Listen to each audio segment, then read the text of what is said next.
Hello everyone, welcome back on this cold mid-June day. It is like cold and windy today.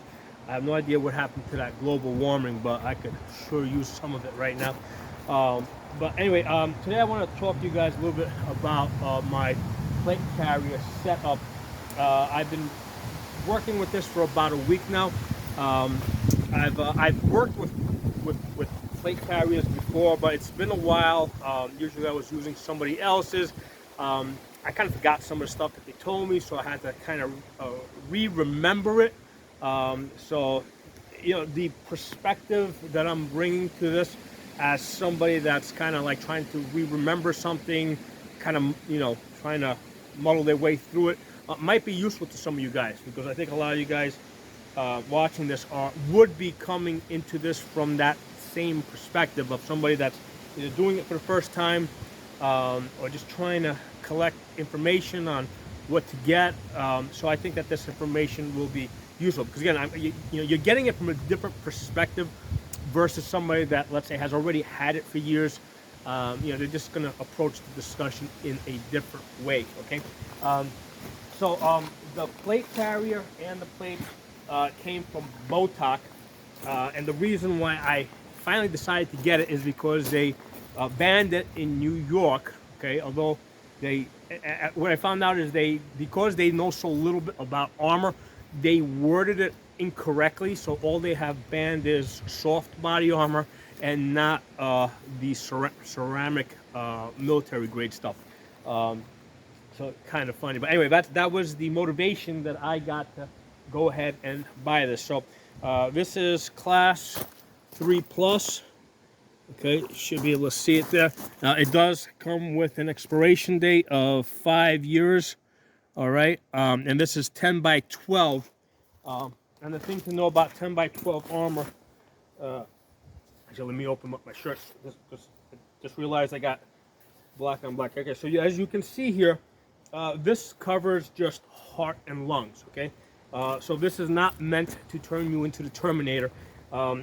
This works in conjunction with a fast trip to the emergency room. Okay, that's how this stuff works. Because here's the thing: if you've taken hits here, center mass, especially in a combat type of situation, things have gone really bad for you, right? Because usually in a combat type of situation, you're either ambushing or you're being ambushed. Okay, so if you've taken hits center mass, chances are you've been hit other places. So if you don't get to an emergency room really fast, you're gonna die. Okay, you're either gonna bleed out or you're gonna die from the infection. Okay, but either way, getting hit in the arms or the legs is lethal. I mean, if you look at the Civil War, American Civil War, why did they have to amputate people's arms and legs? Okay, because when people would get shot in the arms or legs, they would start to get infections, and if they didn't amputate it, they would die from the infection. Okay, so basically, in the absence of modern emergency room treatment and surgery, if you get hit anywhere on the body other than maybe your finger or your toe, you're in deep shit. Okay, all right. So point is, this covers very little, just heart and lungs. And one of the things is, because it covers so little, the thing to consider is this thing weighs 4.5 pounds, right? So the two of them together, you got one in the front, one in the back.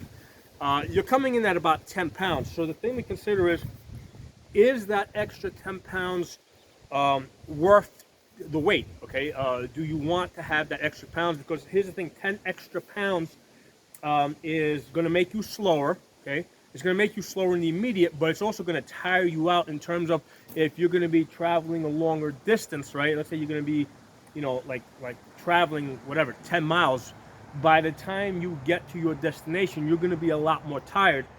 So you might end up being more slower, less reactive. So this might actually get you killed because you're more tired and more slower.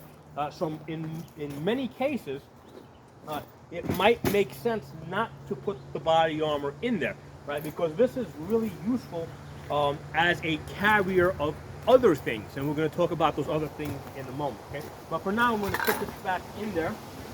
All right. And the reason I'm putting it back in there so that when I put when I sling the rifle on, you guys will see how it sits. So basically that slides in through the bottom, okay? And then there's this Velcro strap, the Velcro strap over here that basically goes in there and holds that in place.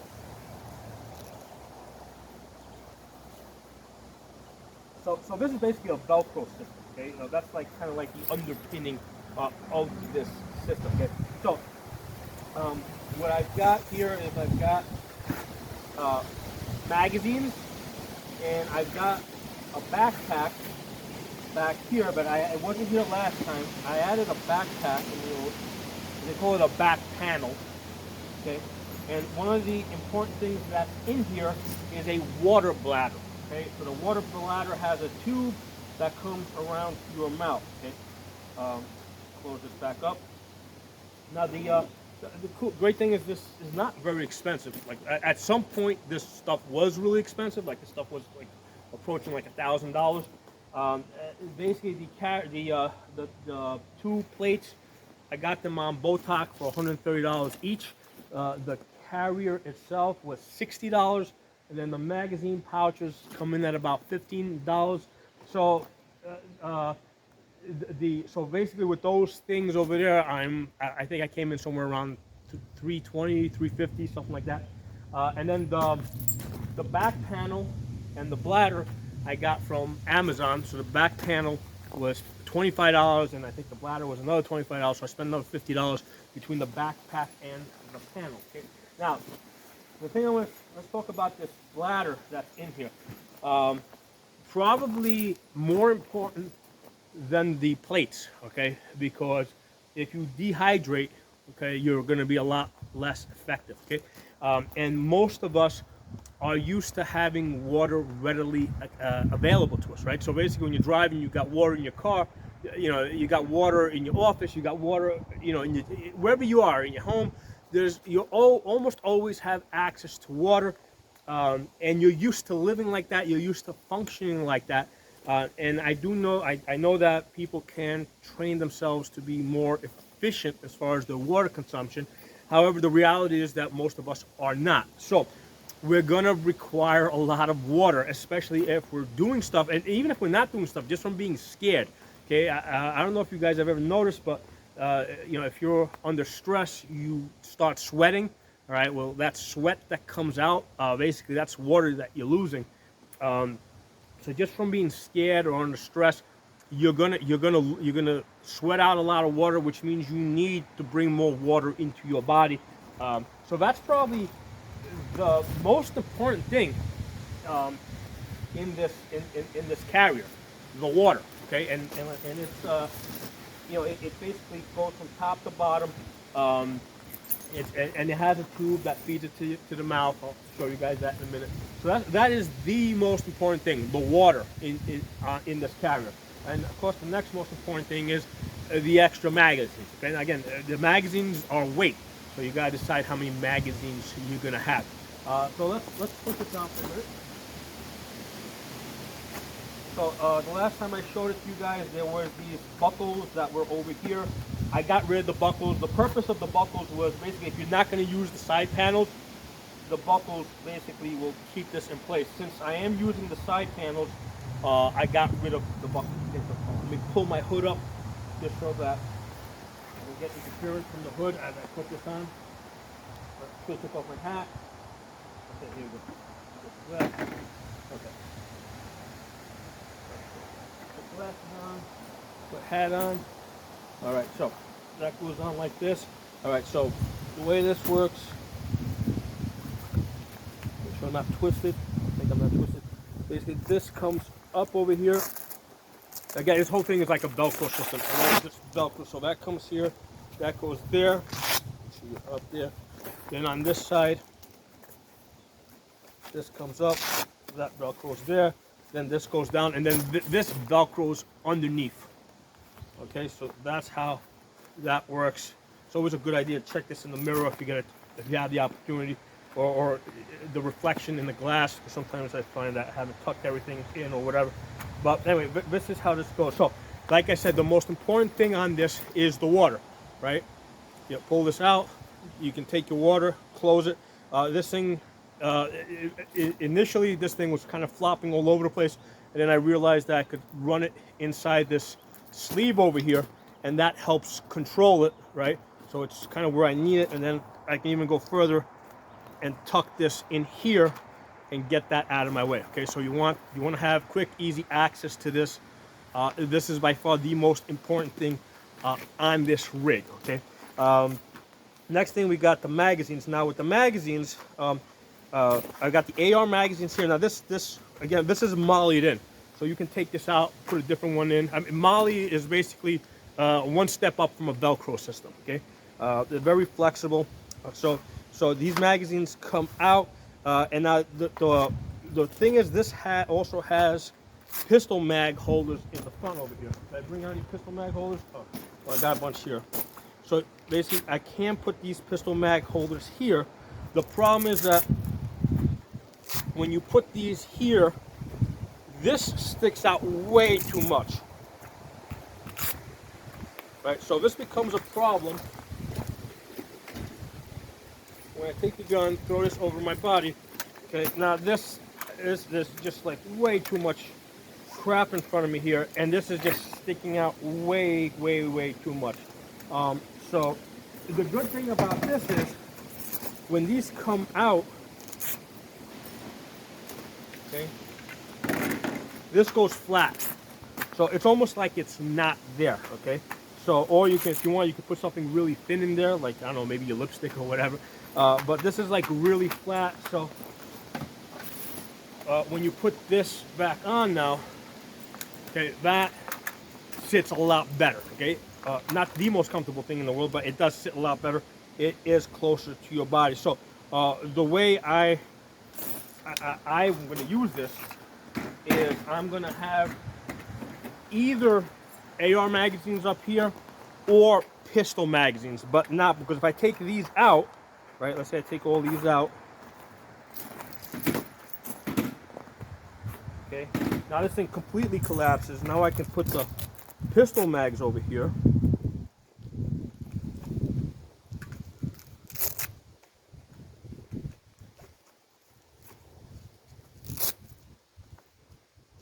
Okay, so now the AR pouches have completely collapsed. All right, and now I can, you know, when this goes back on my chest, it sits almost at the same level. Now, why would I want to have so many pistol mags? Well, I like training with ARs that shoot 9mm because I can shoot the steel targets up close. Okay, so sometimes, like right now, that's an actual AR-15, but a lot of times I'll use an AR-9. In which case, I want to have the 3 pistol mags up here and 3 pistol mags over here on the side. All right. Now, the way I've got this set up at the moment, right, I'm putting the 3 pistol mags here.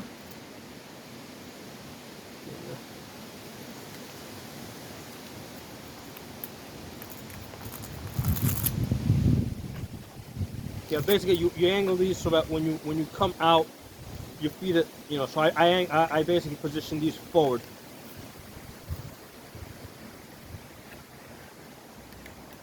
Now they come out easy, they don't go in easy. So this is not meant to go back in. This is meant to just come out and go into the gun. It's not meant to go back in as easy. All right, so same thing here, where you sit here and say, okay, when this comes out, it's going to go into the gun like this. So I want to curve them back. So it goes over the top, curve it back. Oops.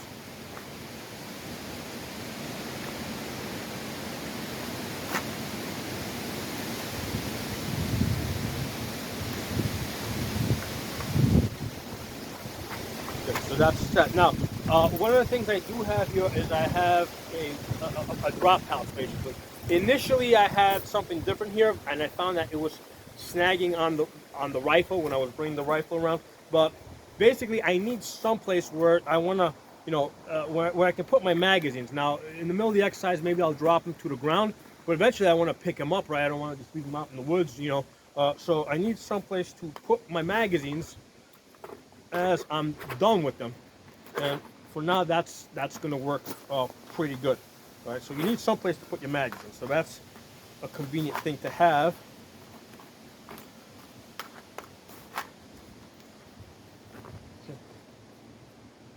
Get you closed. I find if I don't close it, again, it'll snag. It can snag on the rifle if it's left open. Now, the way I have this set up with 3 ARs here, 3 pistol mags here, in reality, if I was actually setting this up for like a self-defense type of situation or whatever, what I would do is I would put a single AR magazine here, and then 1 extra pistol magazine here. Because in reality, you'd rather be using your AR rather than your pistol. Pistol's a backup gun. So I would put a single AR magazine here, which is going to be the size of 2 of these pistol magazines, and then 1 pistol magazine over there. All right, so that's what we got here. So like I said, that's the drop pouch. On this side over here, initially I had put some stuff, and then this I knew but kind of forgot. You have to keep this side open so that you can basically get to your pistol, right?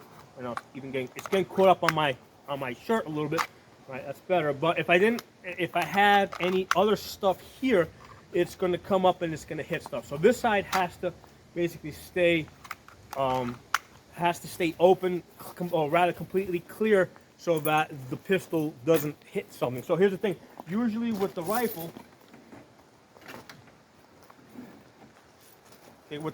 we usually have a little bit more time to prepare. Right, so if I'm here, right, and it's hanging like this, you know, let's say I stow it to the side, right? Because one of the things I found is with the backpack on this thing, I cannot flip this over my back. I was able to flip it over the back before I put the backpack on. Now with the backpack, it just catches. Like there's almost like a 95% chance it's going to catch something, and I can't bring it around. So that's where you stow it, where I'm stowing it off to the side, and then from there I can come back on target relatively quick. The hood's kind of getting in the way a little bit here. That's better. Okay. Actually, let me pull it up because otherwise I'm going to keep having problems with that. So that's going to sit there like this. This stows off to the side. You can move this way out of your way. And the thing is, like normally if I didn't have the carrier, that's not a comfortable position because it moves around too much. But right now what's happening is because of the back panel or the backpack that's back here and the plates, it actually rests on that stuff and it sits there pretty comfortably. So it's basically like a side holster, right? It's holstered off to the side, and here I got my pistol.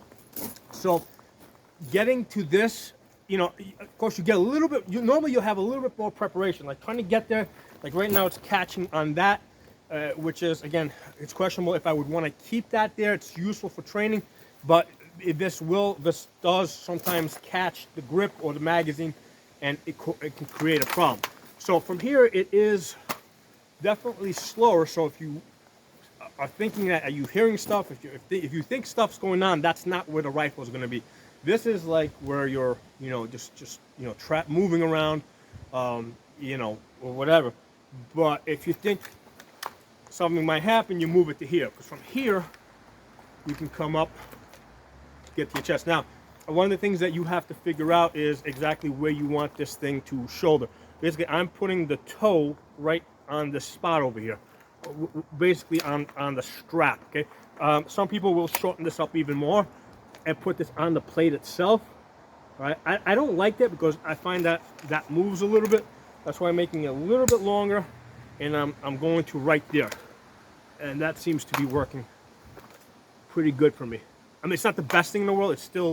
There's still something there that it's hitting. It's not as good as if there was nothing there, but that is working for me. You got to bring your shoulder forward, pull into your shoulder, and that's a good position for me. It's you know, it's pretty stable there. So I like that.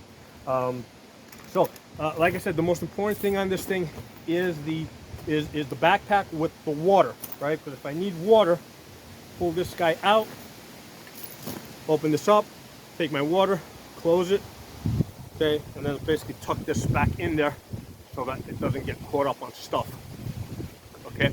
Now, as far as the water bladder, you know, you want to make it. The good thing is that it's a clear water bladder. things are pulling a little bit. There you go. So it's a clear water bladder, so it's good so that you can see if any like algae or anything starts building up in there. After you use it, right? Let's say you fill it up with water, you go do your thing, right? At the end of the day, what you want to do is put a little bit of chlorine in there, right? It can be Clorox, same shit you use to wash to bleach your clothes. Put a little bit of, just a couple of drops of chlorine in there with a tiny little bit of water, and store it that way in the chlorine water. This way you don't get an algae buildup, because it might be months before you get back to it, right?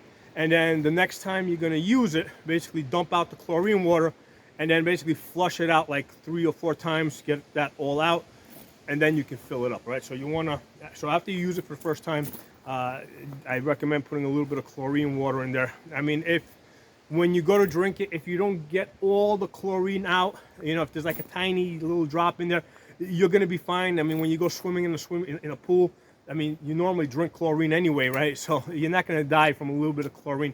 So you don't want algae building up in that water bladder, okay?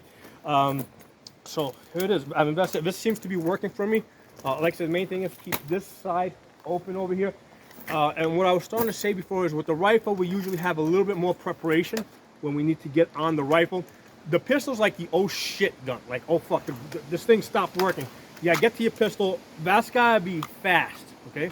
So the access to the pistol has to be really fast. So that's why you don't want any stuff over here. And that's something I had kind of forgotten. That's why the first time you guys saw me putting this together, I had stuff on this side, but then as I started working with it here, I was like, oh fuck. I mean, I was hitting stuff. I mean, I was still getting out, but it was slowing me down a tiny little bit. Okay, so let's go through a couple of exercises. And the basic exercise, we're going to do a rifle to pistol transition. Okay? Right there. So we come up.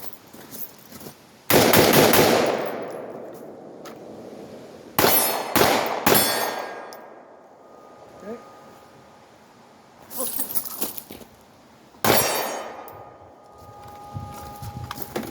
Alright, so, and like I said, the way I've been doing this, I basically stowing it to the side over here. And it's kind of like sits like a holster, you know. It's off to the side between the backpack and the plate back there. That sits in a pretty comfortable position. Now, one of the things I'm considering, because this normally is a very comfortable sling, I'm noticing that with all this crap I got on, because it's a thinner strap. The thinner strap was working great for me. In the past when I didn't have stuff on me, I may want to try a different strap to see if it's a little bit more comfortable. One of the things that you absolutely need to have is a fast loop. You gotta be able to adjust this. So let me see if I loosen this up, if that's better. Yeah, I mean it's better, but still, you're gonna probably want some type of a padding here, because it's going to pull differently. This is definitely, you know, like I can feel this pulling differently on me than when I don't have the carrier on it. It's just the way it's leveraging. Just pull it off to the side, okay, and that's going to be its stowed position off to the side, because there's just no way I can flip this over the back and really be able to retrieve it. I tried it. It just looks ridiculous. I mean, I'm sitting there fighting with it. You know, it just snags us. Just pull this around, and there you go. So let me know what you guys think. If you have any ideas, because maybe some of you guys have a lot more experience with this stuff. You know, I mean, to me, like I said, I've done training with other people that, that have used this, and it's been a while. I'm trying to remember the stuff they taught me. Also, I'm trying to, kind of mull my way through it. But maybe some of you guys out there, maybe you guys know some things. And, information goes both ways on this channel. I teach you guys some stuff. You guys teach me stuff. Nobody knows everything. But the good thing is that you want to keep pushing out on your boundaries. Wherever you're at, you want to just keep trying to learn more and more. And definitely, if you guys have any ideas for a good sling, I mean, somebody told me to check out the Vickers one. I might check that out. If you guys have any ideas, let me know. Make sure you guys follow me on my uncensored platforms. On Odyssey, I am Pocono Tactical, and on Rumble, I am Pocono Guns. Okay. Also on YouTube, my channels over there are Absolute Gun Rights, Pocono Shooting, and the original channel, which is Safa. Safa goes all the way back to like 2006. So that's a very old channel. I originally started that as a sword fighting channel, and then basically expanded that into guns as well.